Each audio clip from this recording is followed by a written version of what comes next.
Recently, a post appeared on social media purporting to comment on the Army's anniversary parade of June 14th. Specifically, the post was the cover of a hypothetical children's book called The Squeaky Little Tank, Donnie and the Terrible, Horrible, No Good, Very Bad Parade, a take on the book by Judith Viorst. The word squeaky chiefly caught my attention. In fact, it seems to have drawn a lot of attention. I read one post where someone said that the squeaking brought tears to his eyes. Why the two different reactions? The first reaction, the children's book, originated with a site called Audrey Loves Paris. I don't know Audrey, but I can only assume her reaction is born of ignorance, if not malice, probably both. She is likely unaware that tanks, especially the older ones, squeak. This can have to do with the track link pins and or several other moving parts inside the vehicle. It's fairly common with large rolling machinery with numerous heavy metal parts. This fact is well known to those who've studied modern military history or those who have simply seen a few war films. Even the more modern tanks squeak occasionally. Here I am standing next to one in 1987.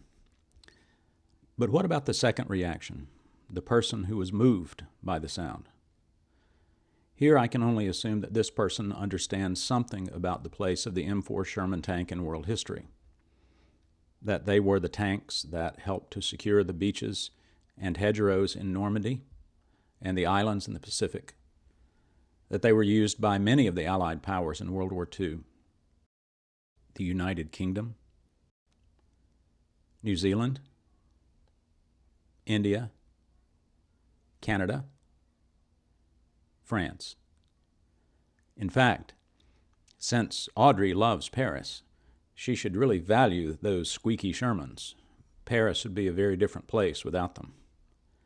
And here is the French 2nd Armored Division, given the honor of leading the liberation of Paris alongside U.S. forces in 1944. Yes, I can only assume the person who found the squeak moving must have known something about it. I suppose this person knows something about the history of authentic fascism and not the make-believe kind that litters modern political dialogue. Oddly enough, I didn't watch the whole parade because I don't really care much for parades.